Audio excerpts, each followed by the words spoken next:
Most young artists became rock stars because of their addiction. One last thing, if you have any drugs or any alcohol, give me some. But this addiction is also the reason why some of them are either no longer with us or never got to enjoy the perks of being a music sensation. That if I do, I'll wind up doing too much. For sure? For sure, I can't control it. There are rock's worst addicts in its history. Number 20, Eric Clapton. His early career with the Yardbirds, John Mayall's Blues Breakers, and Cream established him as a virtuoso who could do no wrong. But by the dawn of the 1970s, as he transitioned into his solo career and formed Derek and the Dominoes, a monstrous addiction began to consume him. In his own words, his habit was so crippling, he was reportedly spending the equivalent of $16,000 a week on the 3-year period that followed was a black hole for his career. The genius guitarist essentially went into seclusion, rarely performing live as the induced Dominoes fell apart. He eventually conquered the heroin, but only replaced it with a heavy dependence on cocaine and alcohol, derailing his recovery for years. The rock legend, who was meant to be filling stadiums, was instead showing up on stage too drunk to stand, once famously performing an entire set lying on his back. His addictions didn't just sideline his creativity, they risked his very life and nearly silenced one of rock's most influential voices forever. Number 19, Dave Mustaine. Dave Mustaine rose from garage fury to front a band that would define thrash. He formed Megadeth in 1983, built razor-sharp riffs, and turned albums like Peace Sells and Rust in Peace into touchstones of extreme metal. Yet behind the success, he was battling an appetite that nearly destroyed him. By the late 1980s and into the 1990s, Mustaine's had become a constant sabotage. He missed recording sessions, vanished between shows, and sometimes showed up unable to perform. Bandmates later admitted the drugs hollowed out tours and nearly ended the group more than once. It was for these same reasons that Metallica couldn't keep him. His addiction spun into theft, hospital stays, and repeated attempts at rehab.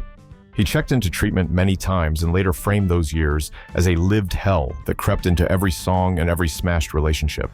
The music that survived those years carried scars, blistering, brilliant records stitched together while the man making them was falling apart.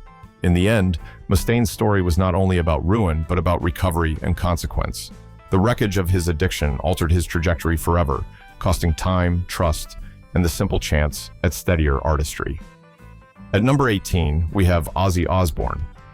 Before he became the Prince of Darkness, John Michael Osbourne was a working-class kid who found his footing as the volatile frontman of Black Sabbath.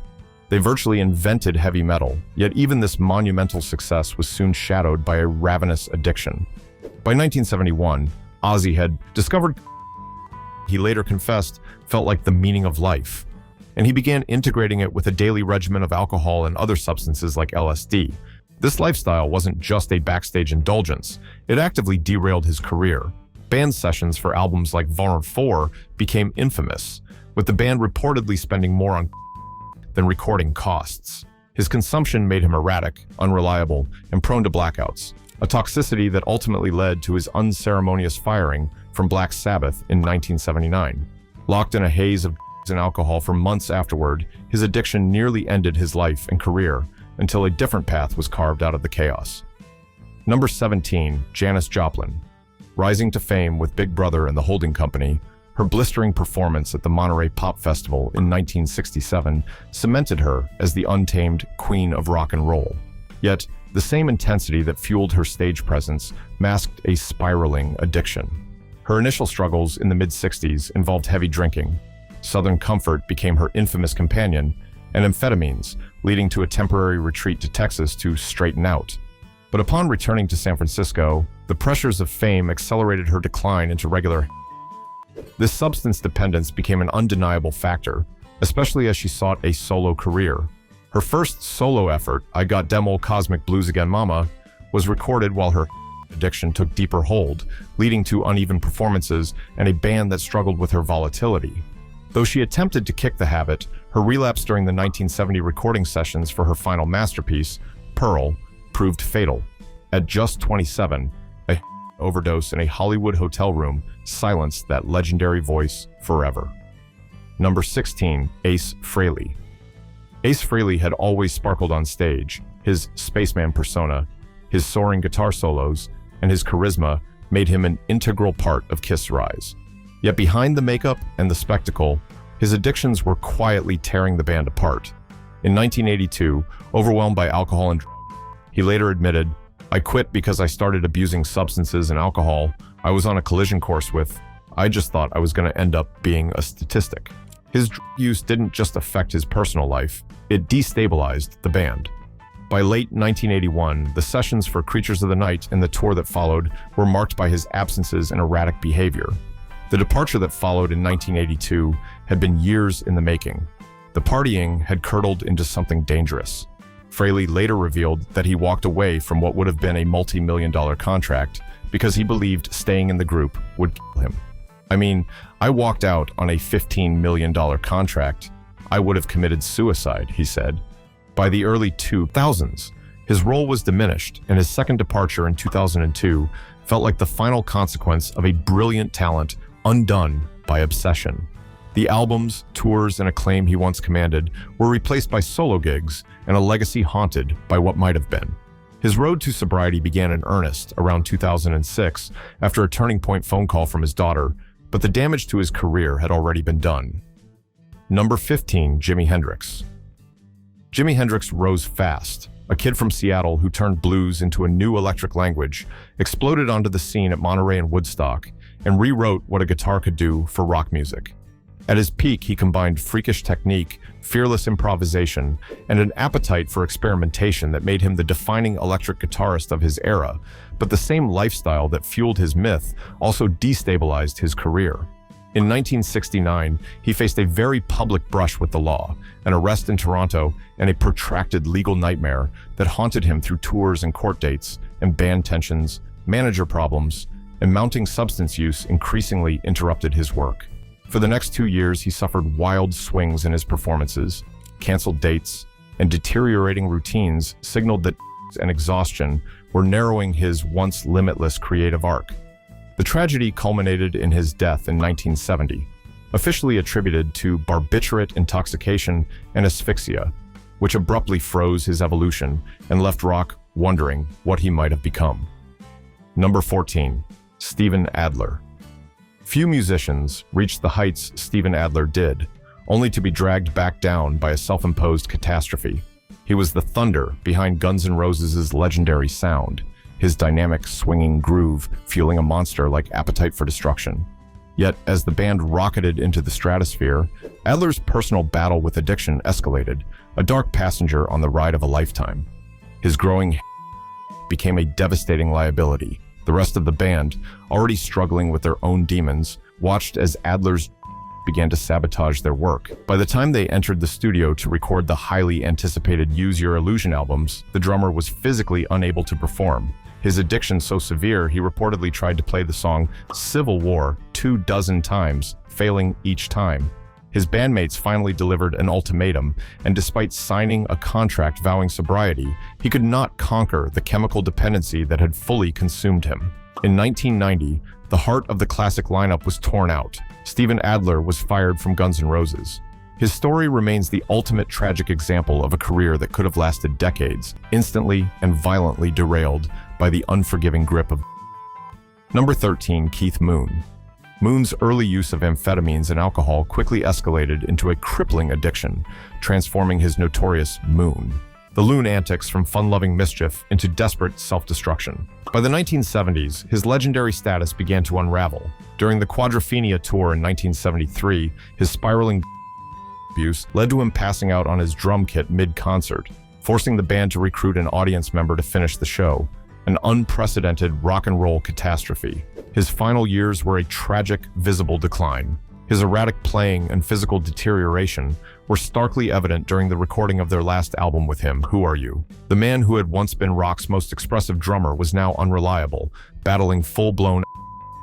Desperate for a solution, he was prescribed clomethazole, a powerful sedative meant to treat withdrawal. It was intended to save him that ultimately took him. A fatal overdose in 1978, leaving 26 undigested pills in his system. His chaotic life, defined by his drumming, was cut short at 32, a final, devastating exclamation point on a career derailed by the excesses he helped create. At number 12, we have Keith Richards. He became the undisputed champion of survival. As the backbone of the Rolling Stones, his raw, riff-driven guitar work on anthems like Satisfaction and Jumpin' Jack Flash defined the band's early success. However, by the late 1960s, a dangerous shift began, moving from psychedelics to the relentless embrace of hard quickly became his constant companion, often mixed with what was known as a speedball. This deep addiction turned the Rockstars' career into a decades-long game of Russian roulette with the law in his own life. The notorious 1972 recording of Exile on Main Street, done in a rented French villa, was famously plagued by his addiction, forcing the band to work around his unpredictable absences. His most perilous moment came in 1977 with a Toronto, which resulted in a charge of possession of purpose of trafficking. The maximum sentence loomed, a lifetime in prison, a charge that threatened to shatter the Rolling Stones forever. This near catastrophe, an involuntary intervention of sorts, finally spurred him to kick his crippling, a necessary move to save his freedom and the band's existence. Though his substance use continued in other forms for years, that chapter fundamentally changed his career's trajectory. Number 11, Syd Barrett. He was the architect and primary songwriter of Pink Floyd's early psychedelic sound, a true visionary whose fanciful lyrics and distinctive guitar work defined an era. Their 1967 debut, The Piper at the Gates of Dawn, was largely his masterpiece, but the same forces that fueled his genius were already burning him out. Barrett's spiraling, heavy ingestion of which friends and bandmates recalled as he began to quickly dismantle his grip on reality. His erratic behavior became public, derailing Pink Floyd's trajectory. On a pivotal 1967 US tour, he was seen detuning his guitar mid-set, simply staring catatonically, or strumming a single chord for an entire performance. A low point came when he frustrated the band with a new song, Have You Got It Yet?, deliberately changing the arrangement every time they tried to learn it. His growing inability to function led the band to the agonizing decision in early 1968 to stop picking him up for gigs. The man who named the band and wrote their hits was effectively eased out. Number 10, Jerry Garcia. As the visionary lead guitarist and singer for the Grateful Dead, Jerry Garcia was the ultimate counterculture icon. But that boundless energy came at a heavy cost. His began long before the Dead's rise, experimenting with pills and as a teenager, but the pressure of being the band's indispensable figure, their captain, drove him toward a much darker path. By the 1970s, he had descended into heavy abuse of most devastatingly, often mixing them in a potent cocktail. This wasn't just recreational, it became a maintenance habit, an escape from the immense weight of the Dead's touring machine, playing nearly 80 shows a year. In 1986, he suffered a diabetic coma that nearly killed him, a dire warning ignored. His final performances were a struggle against his own ravaged body. The end arrived in August 1995, not on stage, but tragically alone at the age of 53, dying of a heart attack while staying in a rehabilitation facility. Number 9, Scott Weiland. His story was one of staggering talent and tragic sabotage. Scott Weiland, the original voice of Stone Temple Pilots, exploded onto the music scene in the early 90s, his charismatic presence and versatile vocals helping define the era. The instant success brought fame, but also a dark indulgence. Weiland first began experimenting with opiates on an early STP tour, describing the initial feeling as a profound, fearless escape. That seduction of became his lifelong, highly public adversary. His spiraling addiction soon began to derail the band's trajectory. In 1995, police arrested him for possession of a shocking first entry on a rap sheet that would grow longer than many bands' discographies. Tour dates were canceled. Recording sessions for albums were constantly stalled by his cycles of rehab and relapse. In 1999, a probation violation over charges landed him a 5-month jail sentence. The band was effectively fractured by the chaos leading to their initial split. Though he later helped form the supergroup Velvet Revolver, that stint too was marred by erratic behavior and eventually his firing due to increasingly unreliable performances. Number 8, Steven Tyler. The Demon of Screamin' helped make Aerosmith one of the biggest bands of the 1970s, but his legendary use nearly shattered the group's legacy. As his addiction spiraled out of control, Tyler confessed to abusing everything, including. He admitted the cost him millions and left him so clouded he forgot the greatness of his own band. He and guitarist Joe Perry became known as the Toxic Twins for their excessive behavior. This period of heavy abuse led to creative stagnation and poor performances, sending Aerosmith into a slump in the late 1970s and early 1980s. The decline only stopped when his bandmates forced an intervention in 1988, presenting an ultimatum that ultimately saved his career and the band's future. Number 7. Lane Staley. He possessed one of the most haunting voices of the grunge era, the frontman for multi-platinum titans Alice in Chains, yet Lane Staley's narrative became a tragic shadow of his own making. Their landmark album, Dirt, was a brutally honest chronicle of his growing addiction, a struggle that was both creatively inspiring and personally destructive. As early as the tour for Dirt, his was so pronounced that it caused internal friction, notably contributing to the 1993 firing of original bassist Mike Starr, also due to addiction. Staley's spiral soon crippled the band. Scheduled tours were repeatedly canceled, live appearances became erratic, and the intense creative momentum that produced chart-topping albums like Jar of Flies and the self-titled Tripod record essentially ground to a halt after 1996. Despite a brief, powerful reprieve with the supergroup Mad Season, his battle with Addicts proved overwhelming. He famously warned, "Are not the way to the light, they lead to suffering." Yet the addiction turned him into a recluse. By the final years of his life, Lane Staley had withdrawn entirely, physically ravaged and isolated in his Seattle apartment. Number 6. Shannon Hoon. His journey with the American rock band Blind Melon became a tragedy written in powder and chaos. The Indiana native rocketed to fame following the unexpected success of the 1992 debut album and the iconic No Rain video, a whirlwind that intensified his struggle with addiction. Hoon's volatile behavior, fueled by quickly became a destructive hallmark of the band's career trajectory. In 1995, just months after the birth of his daughter, Hoon entered rehab again.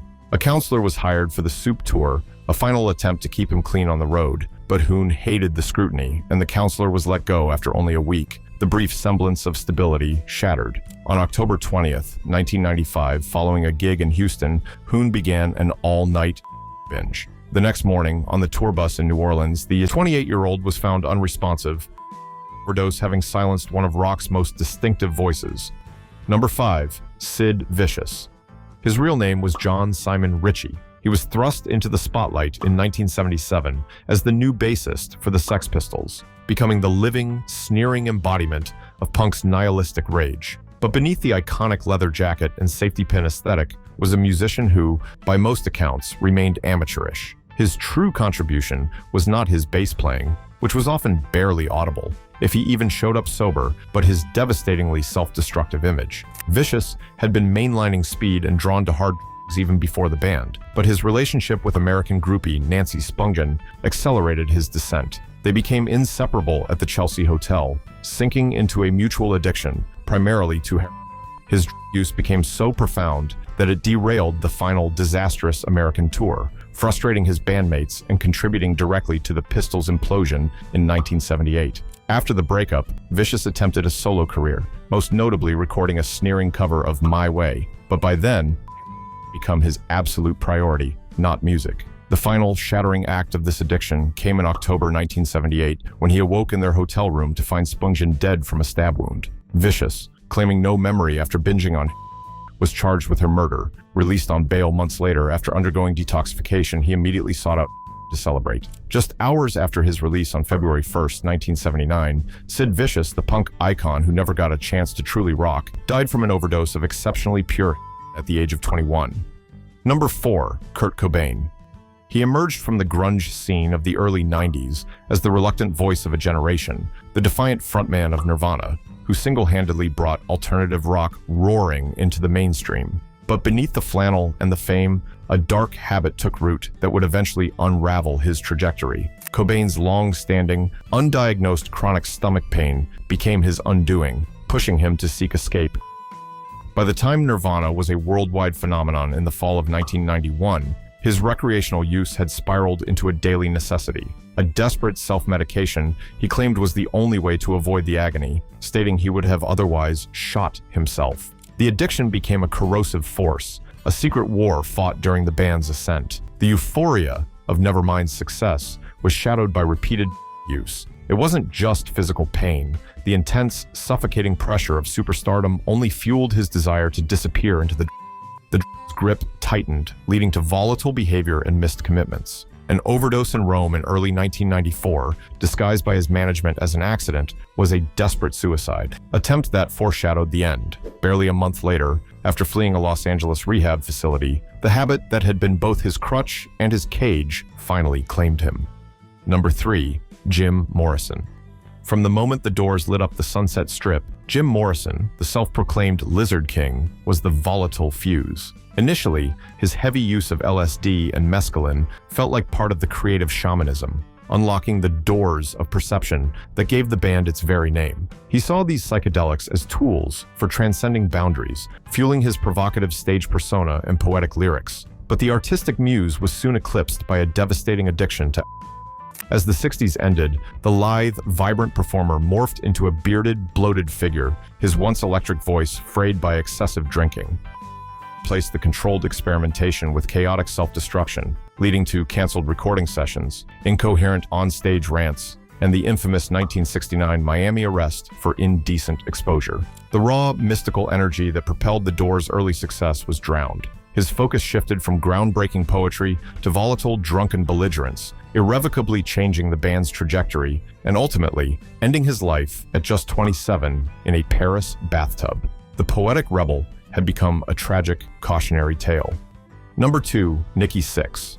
Nikki Sixx rode the high life and the fast lane until the fast lane nearly killed him. He built Motley Crue into a stadium act with brutal riffs and wilder nights, but by 1987 his life had narrowed to needles and oblivion. He later wrote that had been affairs, but true love, and he estimated he overdosed about half a dozen times as his world unraveled. Those diaries became a confessional that charted a descent so steep it read like a horror story told in first person. The collapse reached its grisly apex on December 23, 1987, when Sixx overdosed so badly that he was pronounced clinically dead for around 2 minutes before paramedics revived him with adrenaline. That resurrection became legend and then song, the impetus for Kickstart My Heart. But the miracle did not end his demons overnight. He spent years in and out of treatment, later turning the Diaries into a best-selling book and a soundtrack that laid bare how addiction had derailed a career and almost erased a life.